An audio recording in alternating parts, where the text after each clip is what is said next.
Olá, turma. E aí, meninas, em especial aí a turma que tá de mulheres, né, que tá com a gente no jejum de abril. A gente escolheu esse mês para iniciar uma sequência, né, de disciplinas espirituais durante o ano de 2024. E a gente, dentro do mês de abril, então, tá fazendo a disciplina do jejum. E para isso a gente vai entendendo algumas passagens, alguns momentos, né, dentro da palavra de Deus que esse tema ele é abordado, e a gente falou esses dias atrás a respeito de Daniel, e uma outra questão que foi levantada no nosso grupo, então, foi a questão do jejum de Esther. E aí eu queria que vocês olhassem comigo para dentro do texto, para que a gente pudesse, então, identificar algumas questões aqui e a gente pudesse pensar junto sobre esse jejum de Esther. E a gente, então, chegar numa conclusão do que é o jejum também nesse contexto da história de Esther. Esther capítulo 4, a gente começa a ver o desenvolvimento da história, né? Se você pegar o livro todo, é um livro pequeno, fácil de se ler, com um enredo, uma narrativa muito bacana de se conseguir entender. E nós estamos então com o povo de Israel exilado na região ali do Império Medo-Persa. São os persas que estão no poder e Esther então é levantada como rainha nesse tempo. Mas um homem, nessa época, nesse tempo também, é levantado como um grande inimigo do povo de Deus. E esse homem é Amã.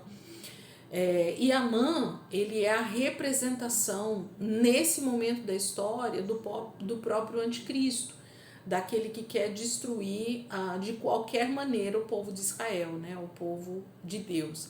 Então, o próprio texto vai mostrando uma ira, um desejo de destruição enorme por parte de Amã.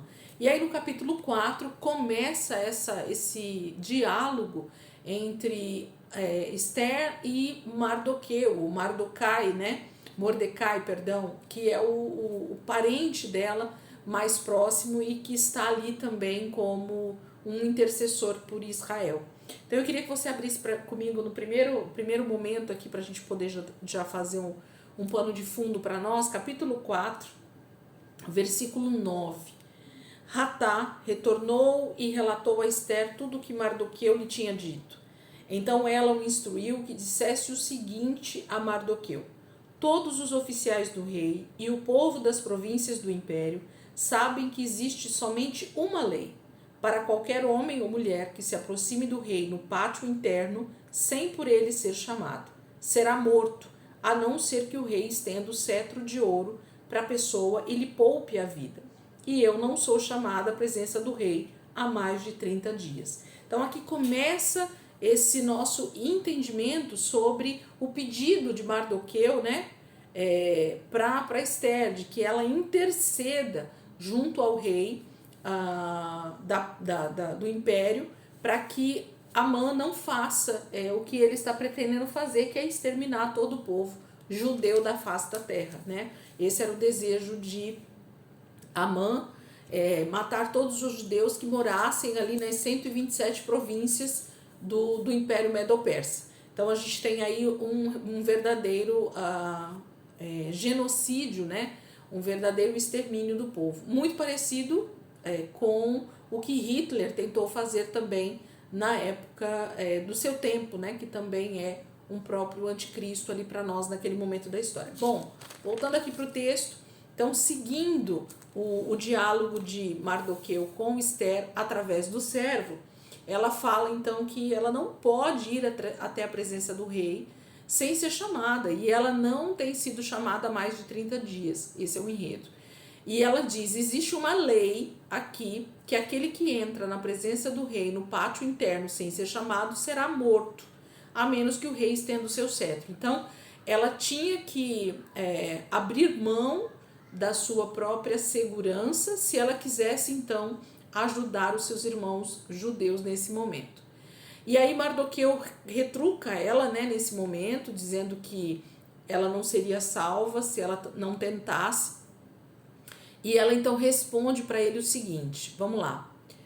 Versículo 15, do mesmo capítulo 4, tá? Eu tô dentro do capítulo 4 de Esther, agora no versículo 15, ela diz assim: então Esther mandou esta resposta a Mardoqueu: vá reunir todos os judeus que estão em Suzã e jejuem em meu favor. Não comam nem bebam durante 3 dias e 3 noites. Eu e minhas criadas jejuaremos como vocês. Depois disso irei ao rei, ainda que seja contra a lei. Se eu tiver que morrer, morrerei. Mardoqueu retirou-se e cumpriu todas as instruções de Esther. Então, Esther faz, então, já que não tem outro jeito, ela então faz um pedido para o seu tio, né? Que ele reúna todos os judeus de Suzã, ali onde eles estão morando, na cidade onde está o palácio do rei. Então, ela faz um pedido para que todos os judeus se reúnam com ela nesse momento de jejum, nesse momento de busca ao Senhor por intervenção. Então, o jejum aqui de Esther tem a ver com uma manifestação coletiva de pedido de intervenção divina para a vida, né? Eles estão para ser exterminados, literalmente, como nação. Então, Esther está numa posição de intercessora, Esther está numa posição de entrar com um pedido para que isso não aconteça junto ao rei, mas ela tem também o problema da lei, de que o rei, se decidisse matá-la, por ela estar entrando no lugar que ela não tinha sido chamado, que é no pátio, então ela também morreria. Então ela decide assim, já que a situação é de morte, não somente para mim, mas para todo o povo de Israel, então eu vou me colocar sim em total risco, mas vou fazer a minha parte. E o pedido do jejum em seu favor é para que Deus então intervisse através da vida dela, que Deus fizesse uma intervenção nessa decisão dela ir até o rei, que houvesse a manifestação da graça de Deus para com o rei, que ele então estendesse o cetro para ela. Esse era o pedido de jejum de Esther, era a total mortificação da carne deles em arrependimento, em busca de Deus mesmo, né? Em busca do Senhor, para que Deus então tocasse, intervisse na vida do rei ali do Império Medo-Persa, para que a Esther conseguisse esse pedido que ela tanto precisava fazer naquele momento. Então, o jejum de Esther tem a ver com uma mobilização da nação.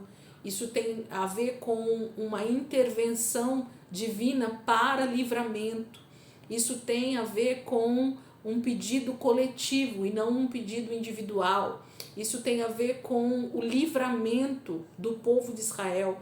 Isso tem a ver com uma manifestação da igreja em favor do corpo de Cristo. E nós não vivemos diferente nos nossos dias, né? Porque quando nós, como igreja brasileira ou a igreja no Brasil e no mundo, sofrendo perseguição, sofrendo um possível extermínio por parte do anticristo, que ele se levanta em cada momento da história com um nome, né? com uma cara, com um rosto, então nós sim precisamos estar atentos e jejuarmos juntos, unidos como igreja, como corpo de Cristo, como nação, como fez Esther, para que o Senhor possa livrar o seu povo.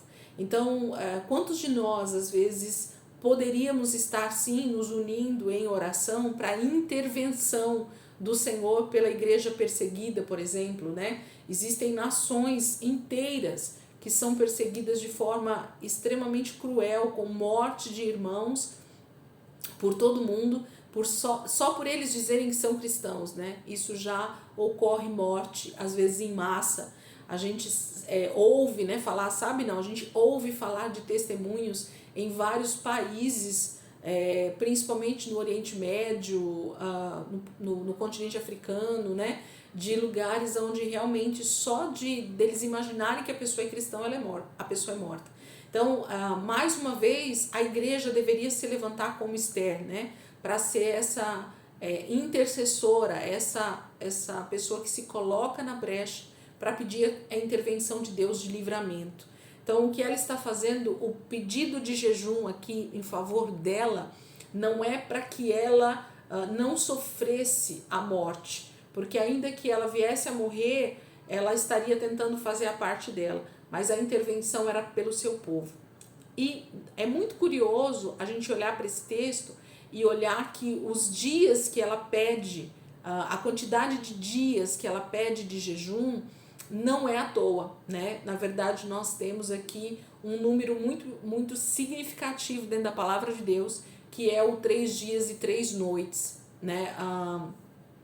Nós temos Jonas na baleia, 3 dias e 3 noites, engolido, né, por ter ido para um outro lugar que o Senhor não o mandou. Aqui no livro de Esther também aparece 3 dias e 3 noites, e nós temos um momento extremamente importante na história, também com esse mesmo período, que é o tempo da morte e ressurreição de Jesus. Jesus também fica no seio da terra durante 3 dias e 3 noites, né, até que ele venha ressuscitar.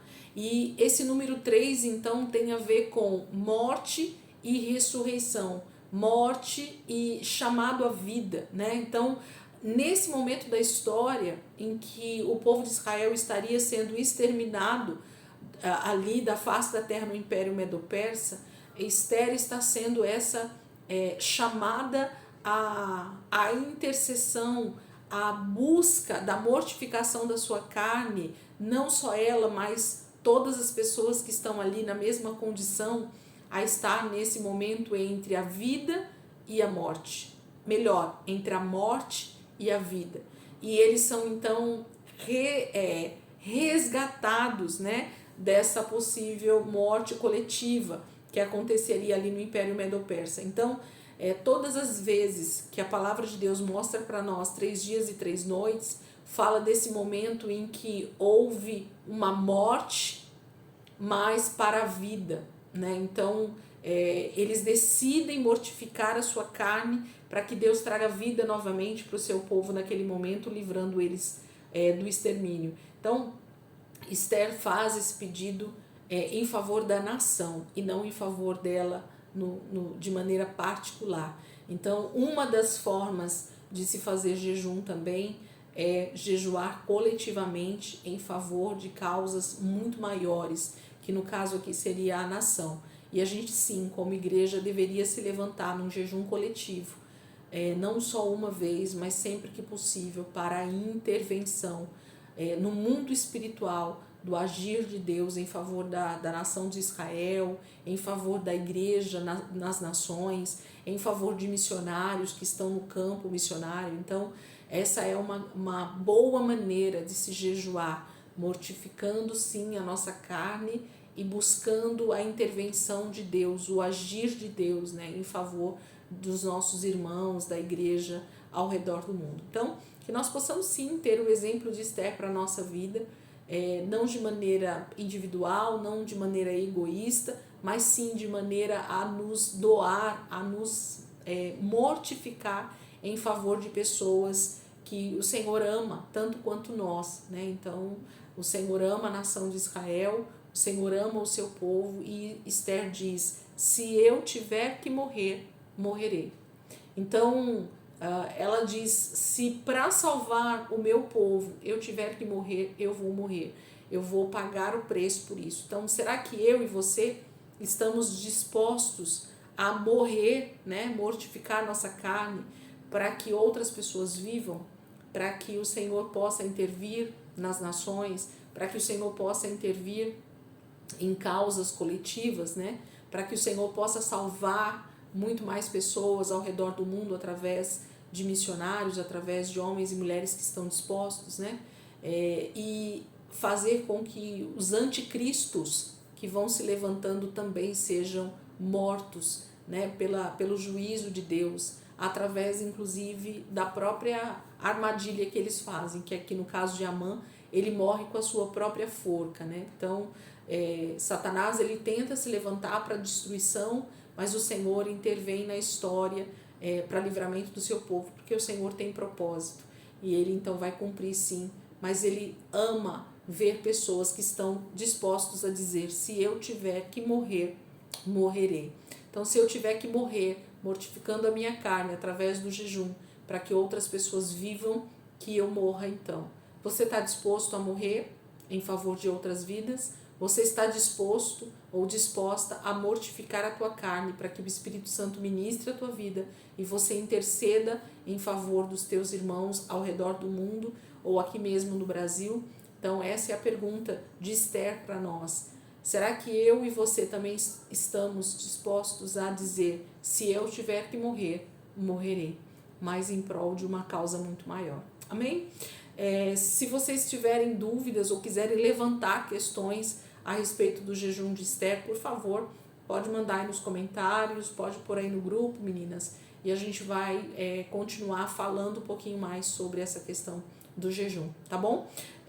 Só falando algo que eu acho que eu esqueci de falar, é interessante dizer que nesse caso de Esther, ela usou os 3 dias e 3 noites e ela colocou inclusive a bebida, tá? Então eles não comeram e nem beberam nada. Então até a água, né, foi tirada. Eles foram ao extremo do jejum, que no caso o maior tempo que um ser humano poderia realmente ficar sem esses 2 tipos de alimentos seria justamente 3 dias, tá? Então é impossível que nós seres humanos fiquemos mais do que 3 dias sem água. Sem alimento a gente consegue, mas sem a água é quase impossível. A gente já começa a entrar num processo de total, não é desnutrição, não, quando falta água, gente, esqueci a palavra, me perdoe, esqueci a palavra. Então a gente começa a entrar num processo de morte, né, dos membros mesmo, dos nossos órgãos por causa da falta do líquido, tá? Então é impossível, não façam isso em períodos de jejuns mais prolongados ou até menos, tempos menores. É imprescindível beber água, então não abram mão disso, tá? A gente vai falar um pouquinho mais sobre essas questões aí durante esse mês, mas não abram mão. Esther fez o que ela precisava fazer naquele momento, e se nós tivermos que fazer algum jejum extremo como esse, que seja realmente no máximo de 3 dias, tá bom? O Senhor ama quando nós temos entendimento e fazemos tudo para a glória dele, para que ele seja manifesto no meio do seu povo. Isso é o mais interessante que a gente deve ver sempre. Deus manifestando a sua graça, o seu favor e a sua glória no meio do seu povo. E foi isso que aconteceu no meio da história de Esther, com esse livramento de toda a nação de Israel ali no Império Medo-Persa, tá bom? Deus abençoe, a gente volta a falar aí sobre esse assunto no meio da semana mais ou menos. Deus abençoe.